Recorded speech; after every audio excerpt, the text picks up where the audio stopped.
नमस्कार, capital TV देख रहे हैं आप। मैं हूं आपके साथ पूजा। देश के लिए पीएम मोदी और यूपी के लिए योगी बड़े उपयोगी हैं। मोदी योगी की जोड़ी ने देश को एक नई पहचान दिलाई है, पर पिछले कुछ दिनों से मानो इस जोड़ी को किसी की नजर लग गई हो। मोदी योगी को लेकर ना जाने कितने भ्रम और अफवाह फैलाए गए। कहा गया कि मोदी योगी में अब नहीं बनती, योगी की कुर्सी छीन ली जाएगी, मोदी कमजोर हो गए हैं और ना जाने क्या क्या। पर इन अफवाहों के बीच एक बार फिर से मोदी योगी की जबरदस्त चर्चा है। चर्चा एक खास मुलाकात को लेकर है और ये मुलाकात मोदी योगी के बीच की है। रविवार यानी 3 नवंबर को दिल्ली में प्रधानमंत्री नरेंद्र मोदी से सीएम योगी ने मुलाकात की है। प्रधानमंत्री नरेंद्र मोदी और मुख्यमंत्री योगी आदित्यनाथ की यह मुलाकात करीब 1 घंटे तक चली है।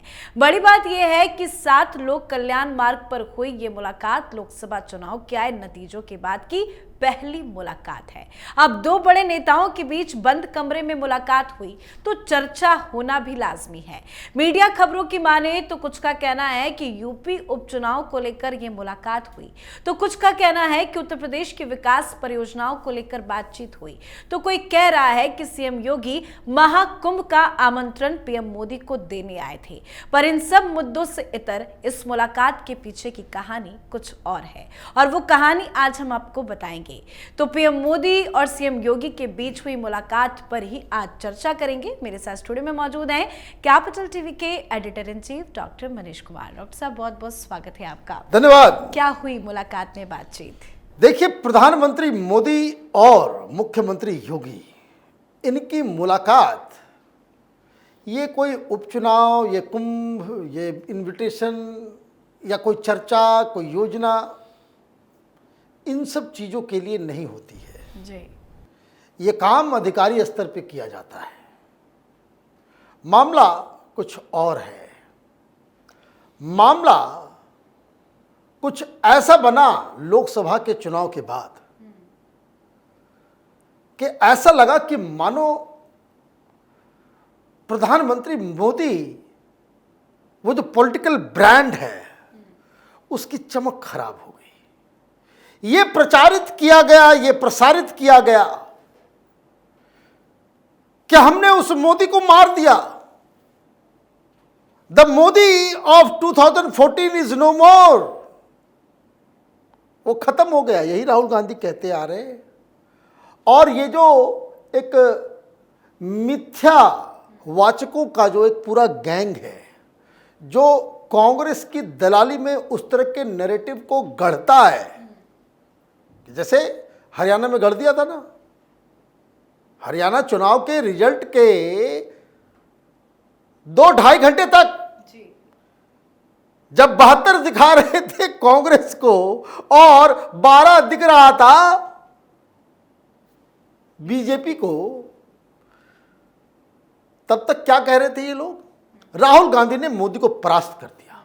राहुल गांधी खुद ये बात कहते नजर। राहुल गांधी जो है वो तो महान जननायक हो गए। 99 सीट लाया है और जननायक हो गए। मैं देख रहा था आर्टिकल, बस 1% की तो बात थी। लोकसभा के चुनाव में 1% इधर से उधर, कोई पता नहीं लायर वायर या इंट प्रिंट, उसी में आर्टिकल योगेंद्र यादव ने कहा कि एक इधर से उधर हो जाए तो मोदी तो खत्म, तो अपोजिशन में बैठते हैं। मोदी की गारंटी खत्म हो गई। मोदी पे लोगों का विश्वास खत्म हो गया। मोदी की सरकार वैसाखी वाली सरकार है। विपक्ष जो चाहता है वो मोदी से अब करा ले। जो विपक्ष चाहेगा, दबाव डालेगा, वो सब कुछ करवा लेगा। ये प्रधानमंत्री मोदी के सामने एक चैलेंज था। एक चैलेंज था कि भाई इस ऑन स्लॉट से, इस नैरेटिव से कैसे पार पाया जाए। और दूसरी तरफ योगी आदित्यनाथ, वो जो सीटें कम आई यूपी में, उनके ऊपर भी कई सारे सवाल उठने लाजमी हैं। ये डेमोक्रेसी है, सीटें कम आएंगी, लोग सवाल पूछेंगे। और कई सारे मोदी के हार्डकोर समर्थक भी कई लोग फोन कर करके हम लोग से भी पूछते थे कि सरकार चलेगी क्या, प्रधानमंत्री मोदी को हटा तो नहीं देंगे ये लोग। तरह तरह से लोग रो रहे थे, बिलख नायडू रहे नीतीश थे। का समर्थन मिलेगा या नहीं मिलेगा। हाँ, और ये कह रहे, अच्छा वो एक पूरा गैंग जो है वो, खबर आ गई आज रात में मीटिंग हुई और नायडू ने ये 5 शर्तें रख दी, ये शर्तें रख दी है, 8 मंत्रालय मांगा जा रहा है, मंत्रालय नहीं मिलेगा तो वो राहुल गांधी प्रधानमंत्री बन सकते हैं। ये इस तरह का ये सब, ये जो लेफ्ट लिबरल कबाल, ये जो यूट्यूबर्स जो हैं वो लोग कहानी कर रहे थे। क्या हो गया, तो ये प्रधानमंत्री ने कैसे कमबैक किया और कैसे अब इसे सॉलिडिफाई करना है। भारतीय जनता पार्टी किस ओर आगे बढ़ेगी, ये मत भूलिए, योगी आदित्यनाथ इन सब चीजों के केंद्र में है। मीडिया वाले कहानी बना रहे हैं, प्रधानमंत्री मोदी से मुलाकात हुई, भाई भूल गए भी 5 दिन पहले ही तो 2.5 घंटे आरएसएस के वरिष्ठ नेताओं के साथ मथुरा में 1-to-1 बातचीत हुई और 1.5 घंटे मोहन भागवत जी के साथ एक कमरे के अंदर बंद होकर के बातचीत हुई। क्या बातें कर रहे हैं लोग, वो क्या डिस्कस कर रहे हैं, उपचुनाव, बेवकूफी की कोई इंतहा नहीं है। फ्यूचर रोड मैप, वो क्या होगा। योगी आदित्यनाथ ने टर्न अराउंड करवा दिया,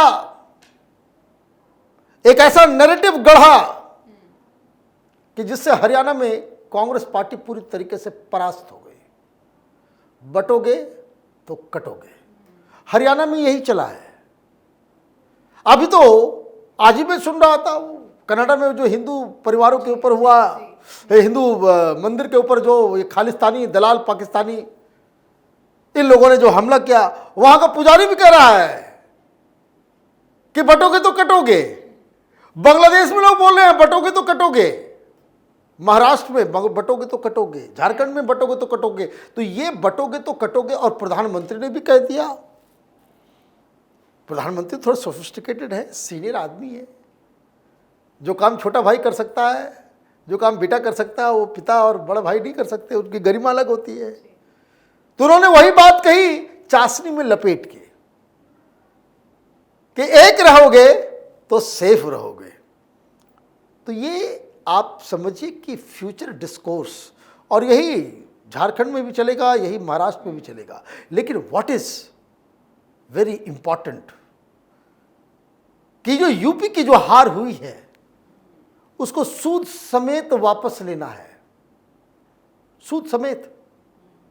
और आगे का ये जो डिस्कोर्स जो ये लोग खड़ा करने की कोशिश कर रहे थे, इंडी गठबंधन, एक एक करके, देखिए ममता बनर्जी साइलेंट मोड में, केजरीवाल साइलेंट मोड में, डीएमके की तरफ से अब कुछ सुगबुगाहट नहीं आ रही, झारखंड मुक्ति मोर्चा को निपटा दिया जाएगा, चुनाव में वो जा रहा है बाहर, ये उद्धव ठाकरे, शरद पवार, ये अपने आप महाराष्ट्र में निपट जाएंगे, अखिलेश यादव को निपटाना बाकी है।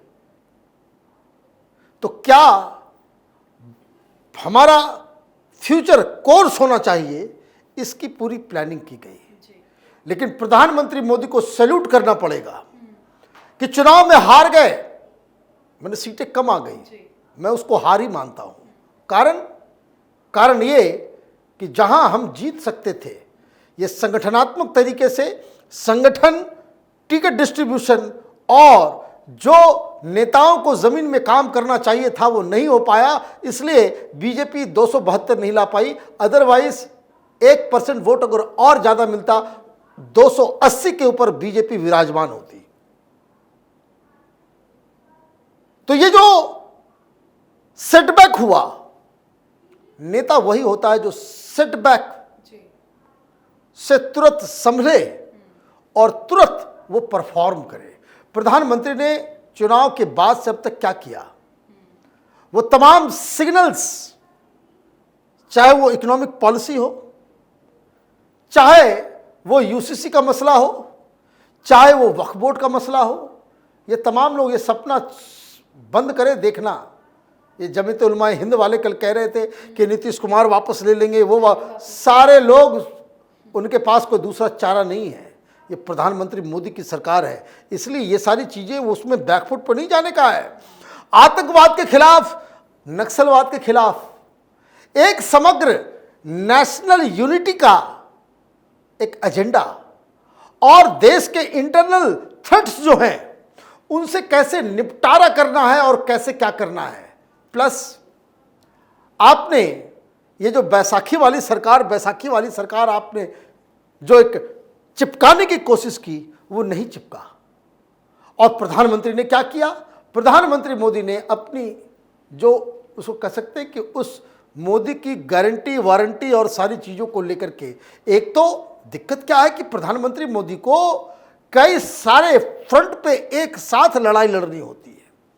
चाइना का फ्रंट अलग है, पाकिस्तान का फ्रंट अलग है, अमेरिका ने भी खोल दिया, कनाडा ने भी खोल दिया, तुर्की ने भी खोल दिया। इंटरनेशनल लेवल पे प्रधानमंत्री के ऊपर जो है लोग जो है आंख गड़ा करके बैठे हुए हैं। जॉर्ज सोरोस का पूरा फाउंडेशन जो है हिंदुस्तान के विपक्ष को पैसे दे करके प्रधानमंत्री को नीचे दिखाने के लिए, तो विपक्ष से भी लड़ना है हिंदुस्तान में।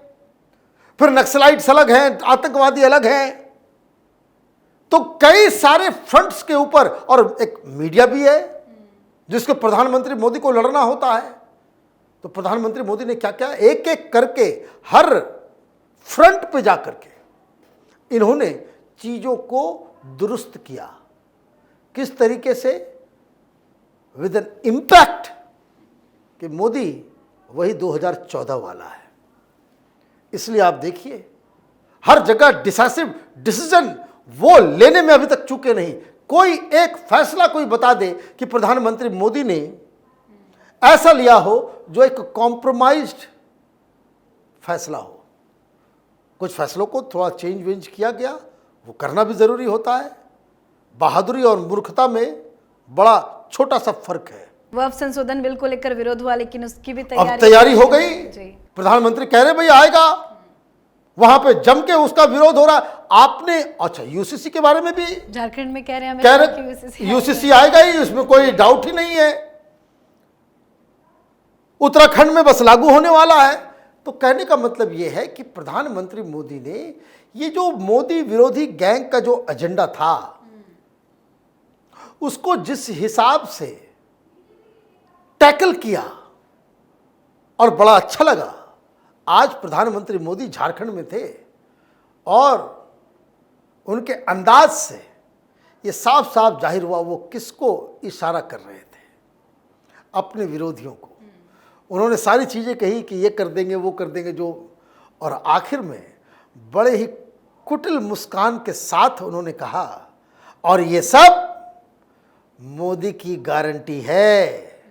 मतलब मोदी की गारंटी इज बैक, कि मोदी एक विश्वसनीय लीडर हैं, ये पुनः अपने आप को प्रधानमंत्री मोदी ने स्थापित कर दिया। ये जो चुनाव के बाद कुछ बुलबुले जो फड़फड़ा रहे थे, कुछ मीडिया पर्सन्स, कुछ मीडिया हाउसेस, कुछ विपक्ष के नेता, कांग्रेसी चाटुकार, ये सब जो एक कहानी गढ़ने की कोशिश कर रहे थे, वो उसके ऊपर अब पानी फिर गया है।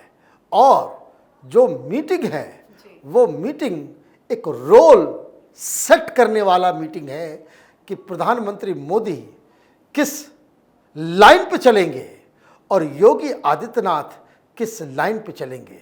ये ठीक वैसा ही कि जब अटल बिहारी वाजपेयी होते थे और लाल कृष्ण आडवाणी होते थे। हार्डकोर इशू के ऊपर डंडा चलाने का काम आडवाणी जी का होता था और अटल बिहारी वाजपेयी ये सबका साथ सबका विकास उस तरह के इमेज को लेकर के चलते थे।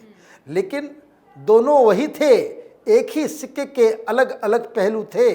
प्रधानमंत्री मोदी और योगी आदित्यनाथ आगे आने वाले समय में वही अटल आडवाणी की जो जोड़ी जिस तरह से ऑपरेट कर रही थी उसी तरह का ऑपरेशन आपको दिखने मिलेगा।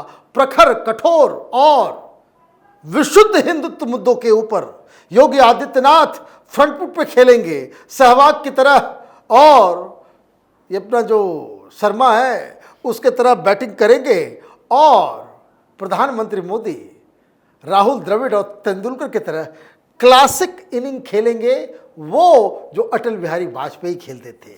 ये कहानी बन के आ रही है। जिन लोगों को डफली बजाना है वो बजाए, राहुल गांधी को जननायक साबित करना है वो जननायक साबित करें।